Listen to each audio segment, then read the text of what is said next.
welcome to the Leader of the Opposition, Kemi Badenoch. Thank you. It's the end of this session, and what a contrast with the beginning, Mr. Speaker. Back in July 2024, those benches were full of sycophantic questions from adoring new MPs. Yesterday, the Prime Minister was reduced to begging those same MPs to save his own skin. Mr. Speaker, he's broken his promise to grow the economy. The only thing that's grown is the welfare bill. The only thing that's grown is the welfare bill. So can the Prime Minister tell us, how many more people are out of work and claiming universal credit since he took office? Prime Minister. Mr. Speaker, she talks about what we've done in relation to raising people out of work. We have the youth guarantee that we put in place for young people. We've raised the national minimum wage thanks to our Chancellor. We've helped young people into work by cutting NHS waiting lists thanks to the work of the Health Secretary. We put more police on the streets thanks to the work of the Home Secretary. And we've cut energy bills for young people thanks to the work of the Energy. I'm very proud of what this Labour government has delivered in the first session of this Parliament. Mr. Speaker, the Prime Minister doesn't want to say how many more people, in fact, are out of work and claiming universal credit since he took office. Perhaps he doesn't know. So let me tell him. The number is 1.5 million people. That is the entire population of Leeds, Cardiff and Edinburgh put together. Hard-working people are being taxed more and more to pay for a ballooning benefits bill. So can the Prime Minister tell us why, on his watch, for the first time ever, we are now spending more on welfare than we earn in income tax? Prime Minister. Mr. Speaker, the welfare system she complains of is the one they put in place, Mr. Speaker. And, Mr. Speaker, we are reforming it to improve it. And what did they do when we put that forward? They voted to keep the same broken welfare system.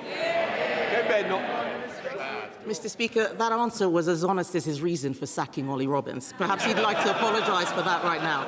Let me tell him why we're spending more on welfare than we're earning in tax. It's because of him and his terrible policies. This is all under him. We are spending so much on welfare, we cannot afford to defend the country. And if he won't listen to me, Mr. Speaker, perhaps he'll listen to the former Labour Defence Secretary, Lord Robertson, who is saying, and I quote, "We cannot defend Britain with an ever-expanding welfare budget." I agree with Lord Robertson. Why doesn't he? Mr. Speaker, this is the Labour government that increased defence spending, the highest sustained spend since the Cold War. What did they do, Mr. Speaker? When they came into power, defence spending was 2.5%, and when they left power, it was 2.3%. And even their own Secretary of State admitted they hollowed out our armed forces, so we'll take no lectures from them on defence. Mr. Speaker, talking about more defence spending is not the same as giving more money for defence. He has been in office for nearly 2 years, Mr. Speaker. What he does have, he's got a welfare plan until 2031, but he's not produced a defence investment plan. We have gone backwards on defence under him because we are borrowing to pay for welfare. Yesterday, we learned that the cost of government borrowing is now the highest in 2 decades. That's under him. Instead of getting a grip on the economy, the Chancellor is briefing out rent controls to curry favour with left-wing backbenchers. This is not a serious way to run the economy. It is time the Prime Minister gives her an easier job. So will he listen to businesses, listen to the country and reshuffle the Chancellor? Mr. Speaker, at the spring statement, the Chancellor was very proud to say inflation was down to 3% and falling, 6 interest rates in a cut. We've seen the growth figures for the early part of this year. And she says, well, the cost of borrowing's gone up. Yes, because there's a conflict in Iran. And what did she want to do? What did she want to do when When I said we wouldn't be dragged into that war because I thought through the consequences, including the economic consequences, what did she do? She said we should jump in with both feet without regard to the consequences. She can't complain now about the implications. Mr. Speaker, I didn't hear him say he's not reshuffling the Chancellor. It sounds like she's toast. Meanwhile, the former Deputy Prime Minister is on manoeuvres. This government is like a bad episode of Game of Thrones. His own people have turned against him, and all the while, the Prime Minister is holed up in his castle, wetting himself about a visit from the King in the North. Yesterday, Mr. Speaker, one Labour MP actually said that his days are numbered. That's one of them. I wonder who it was, because they're all looking guilty as hell. Isn't the real reason, Mr. Speaker,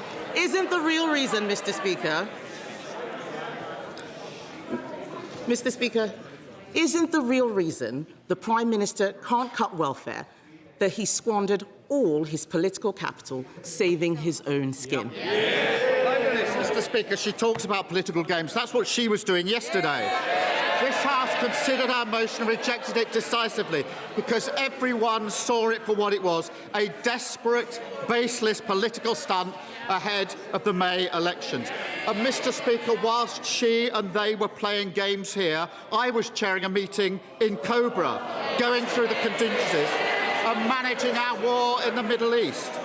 Mr. Speaker, they think political games here is more important than managing the implications of the war in the Middle East, which will affect every single one of their constituents. And none of them ask any questions about it. None of them want to debate it. They just want to debate silly political stunts. Because, Mr. Speaker, even though we didn't join the war, no thanks to her, my duty is to protect the British public from the consequences, and nothing is going to distract me from what matters to the British public.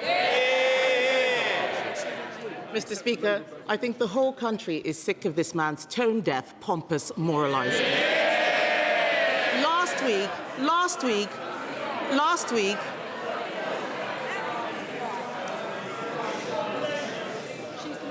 week, we all saw him punch the Speaker's chair. This is not a man who is in control.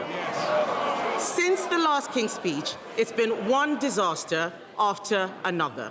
Cronyism, jobs for friends of convicted paedophiles, peerages for other friends of convicted paedophiles, broken promises on taxes, U-turn after U-turn after U-turn. He's lost a deputy prime minister, 2 chiefs of staff, 2 cabinet secretaries, the support of his backbenchers, and all his credibility. Yes. They can jeer, Mr. Speaker, they can jeer as much as they like. They're going to have to go to their constituencies and explain to all those people why they did what they did last night. The fact is, the Prime Minister was reduced to whipping his MPs to save him and pleading with a tax dodger to rejoin his cabinet. How much longer do we all have to put up with his shambles?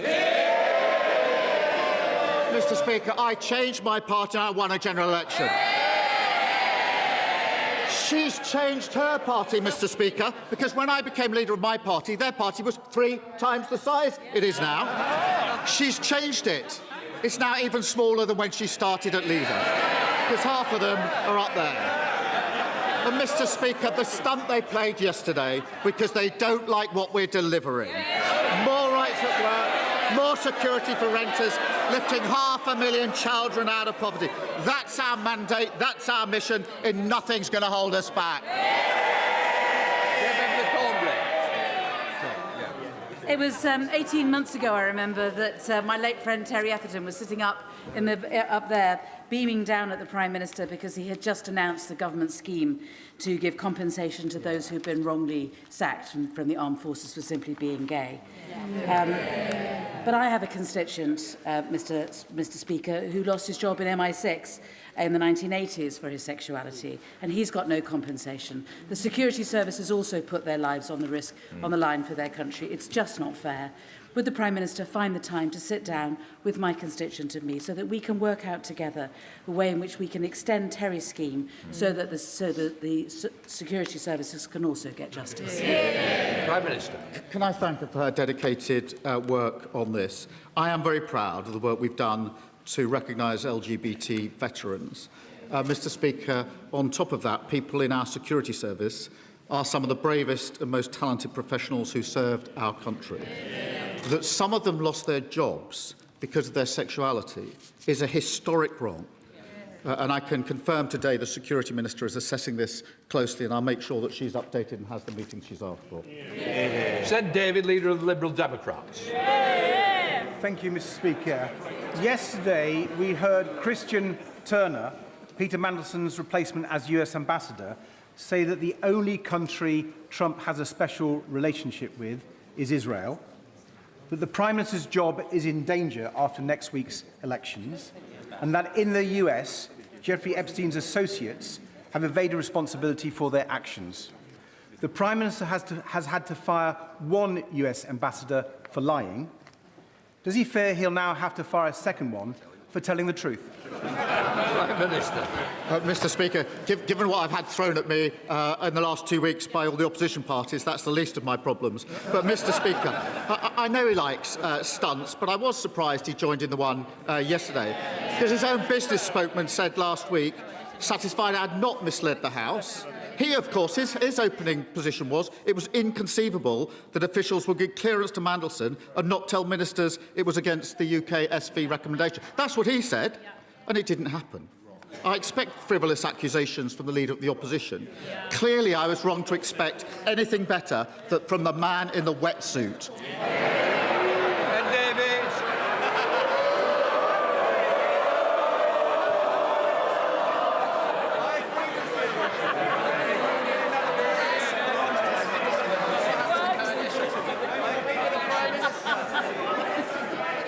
Mr. Speaker, I've got my dry suit on today, and let me tell the Prime Minister that when Boris Johnson was faced with that motion, he didn't whip his MPs. There was a difference there. And Mr. Speaker, experts are warning that food prices will rise by 10% this year as farmers' costs soar. Trump's war has exposed how weak Britain's food security is. Yet under the system brought in by the Conservatives, England is the only country in Europe where farm payments don't actively support farmers to produce food.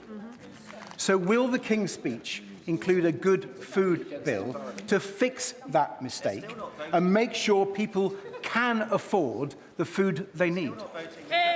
Prime Minister. Mr. Speaker, of course food security is important, and that's why I was considering that amongst other issues in the ministerial meetings yesterday in Cobra. That's what I was spending my afternoon doing, making sure that we were prepared and managing the risks of a conflict that will affect every single one of our constituents. What was he doing? He was wasting his time in here on a baseless allegation, engaging in party political. He should have been working on the single most important issue of the day, but he wasted his time on a baseless political stunt.